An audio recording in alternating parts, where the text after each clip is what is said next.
तो दोस्तों पिछले पार्ट में हमने देखा था कि काइल को फ्रेडमैन के कुछ डॉक्यूमेंट्स मिलते हैं जिनमें से एक पेपर पर भाई सिंबल और नंबर लिखे हुए थे। और नंबर्स के बारे में पता चलने पर काइल लॉरी के बॉयफ्रेंड डेक्लिन के साथ एक फैसिलिटी के पास पहुंचता है, लेकिन वो उस फैसिलिटी के अंदर अकेले गया। तब वहाँ पर उसे टॉम फॉस मिलता है। टॉम फॉस वहाँ पर काइल से कहता है कि तुम अगर अपनी फैमिली को बचाना चाहते हो तो तुम अपने आप की तलाश करना बंद कर दो। इस चीज से काइल काफी ज्यादा डर गया। वो वापस डेक्लिन के पास आ जाता है। डेक्लिन काइल से पूछता है कि अंदर कौन था, लेकिन काइल उसे कुछ भी नहीं बताता। खैर घर पर ये सभी लोग डिस्कस कर रहे होते हैं कि हमें काइल की सच्चाई जाननी होगी, क्योंकि आज से 20 साल पहले काइल फ्रेडमैन के स्टूडेंट्स में से एक था। लेकिन काइल वहाँ पर पहुंचकर उनसे कहता है कि मैं अपने बारे में कुछ भी जानना नहीं चाहता, मेरे साथ तुम सब लोग हो, मेरे लिए यही बहुत है। इधर डेक्लिन काइल को साइड में ले जाकर उससे पूछता है कि आखिर तुमने वहाँ पर क्या देखा, लेकिन काइल कुछ भी नहीं बताता। तब डेक्लिन कहता है कि चलो ठीक है, मैं निकोल को ये बातें बताने के लिए चाह रहा हूँ कि तुम फैसिलिटी के अंदर गए थे। तब काइल उसे रोकता है और बताता है कि वहाँ पर मुझे टॉम फॉस दिखा था। उसने मुझसे कहा कि अगर मैंने अपने आप की तलाश नहीं छोड़ी तो मेरी नई फैमिली को खतरा है। काइल डेक्लिन से कहता है कि मैंने भरोसा करके तुम्हें ये बात बताई है, इसलिए बात हम दोनों के अलावा किसी तीसरे के पास नहीं जानी चाहिए। काइल बहुत ही ज़्यादा परेशान है। वो फैसला करता है कि वो अपने चक्कर में अपनी फैमिली को खतरे में आने नहीं देगा। खैर इधर दूसरी तरफ हम उस फैसिलिटी के कंट्रोल रूम को देख पाते हैं, जहाँ पर इन लोगों को कैमरे के अंदर काइल दिखाई देता है। ये लोग काइल को देखकर बहुत ही ज़्यादा हैरान होते हैं और कहते हैं कि ये सब्जेक्ट 781227 क्या अभी भी जिंदा है? ऐसा होना पॉसिबल ही नहीं है, इसे तो हमने महीनों पहले ही ख़त्म कर दिया था। जल्दी हमें इसे ख़त्म करना होगा, वरना आगे चल के हमारे लिए बहुत ही बड़ी दिक्कत बन जाएगा। अब ये लोग ऐसा क्यों कह रहे हैं ये तो हमें आगे ही पता चलेगा। खैर अब अगले दिन स्कूल में जोस और काइल आपस में बातें कर रहे होते हैं। तब जोस काइल को सिखाता है कि आखिर लड़कियों को कैसे पटाया जाता है।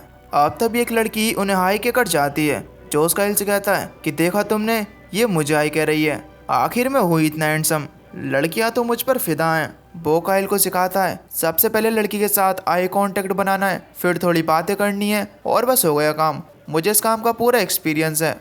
इधर दूसरी तरफ हम टॉम फॉस को देख पाते हैं, जो कि लगातार कैमरे के जरिए काइल के घर पर नजर रखे हुए था। और हमें यहाँ पर ही पता चलता है कि टॉम फॉस भी उन्हीं फैसिलिटी के लोगों के साथ मिला हुआ है।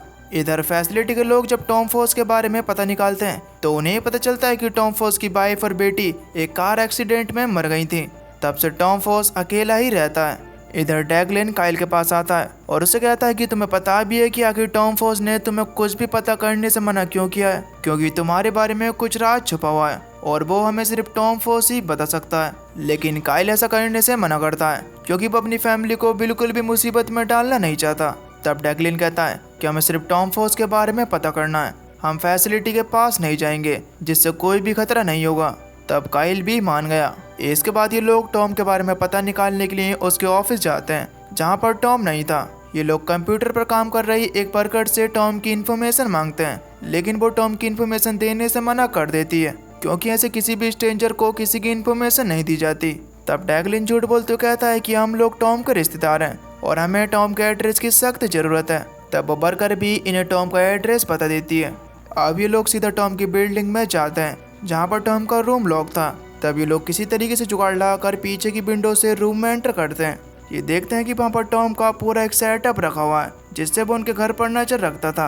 अब तभी टॉम भी वहाँ पर आने लगता है। तब ये लोग जल्दी से वहाँ से भागते हैं, लेकिन टॉम ने इन्हें देख लिया था।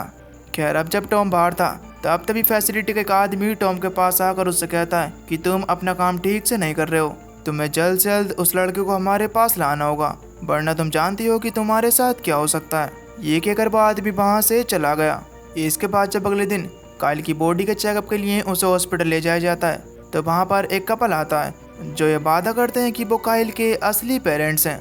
वो बताते हैं कि जब काइल 7 साल का था तब उसे किसी ने किडनैप कर लिया था और तब से हम काइल को ढूंढ रहे हैं। हमने काइल को हर जगह ढूंढा, लेकिन काइल हमें कहीं पर भी नहीं मिला। लेकिन अब कई सालों के बाद जब किसी ने हमें बताया तो हम तुम्हारे पास आए और अब जाकर आखिरकार हमें हमारा बेटा मिल ही गया। वो अपने काइल के साथ बचपन के कुछ फ़ोटो भी दिखाते हैं, लेकिन काइल ये मानने के लिए बिल्कुल भी तैयार नहीं था। उस कपल का डीएनए टेस्ट होने पर वो डीएनए टेस्ट भी काइल के डीएनए से बिल्कुल मैच था। अब ये अच्छी बात तो थी कि काइल के पेरेंट्स मिल गए, लेकिन कहीं ना कहीं ये सभी लोग बहुत ही ज़्यादा उदास हैं, क्योंकि ये लोग नहीं चाहते कि काइल इन्हें छोड़कर जाए। काइल निकोल के पास आकर उससे कहता है कि मैं कहीं पर भी नहीं जाने वाला, तब निकोल उसे समझाते हुए कहती है कि देखो बेटा, वो तुम्हारी असली फैमिली है और आज नहीं तो कल तुम्हें उनके पास जाना ही होगा।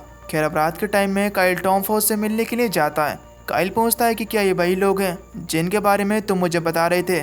तब टॉम बिना बात घुमाए फिराए कहता है हाँ। टॉम काइल को कुछ बताने के लिए साइड में लेकर जा रहा था, लेकिन अब तभी एक गोली काइल की तरफ आती है, लेकिन जैसे तैसे काइल तो बच जाता है, लेकिन वो गोली सीधा टॉम के कंधे में जा लगती है। ये दोनों जल्दी से गाड़ी में आते हैं। काइल वहाँ पर टॉम से पूछता है कि आखिर मुझे ये बात बताओ कि ये लोग हैं कौन जो कि अपने आप को मेरे असली पेरेंट्स बता रहे हैं। तब टॉम कहता है कि अगर तुम्हें इस बारे में जानना है तो तुम्हें इनके साथ जाना होगा। तब काइल यही बात दिमाग में लेकर अगले दिन उस कपल के पास जाता है और कहता है कि मुझे सब याद आ गया है, आप ही मेरे असली मॉम डैड हो और अब मैं आपके साथ चलने के लिए तैयार हूँ। ये सुनकर सभी लोग बहुत ही ज़्यादा इमोशनल होते हैं। काइल अगले दिन अमेंडा को गुड बाय कहने के लिए जाता है। तब अमेंडा भी उससे इमोशनल होकर गुड बाय कहती है। काइल के जाने से पहले निकोल उसके पास आती है और कहती है कि काइल मैं कभी भी तुम्हें नहीं बुला पाऊंगी और हाँ, जब भी तुम्हारा मन करे तो हमसे मिलने के लिए आ जाना।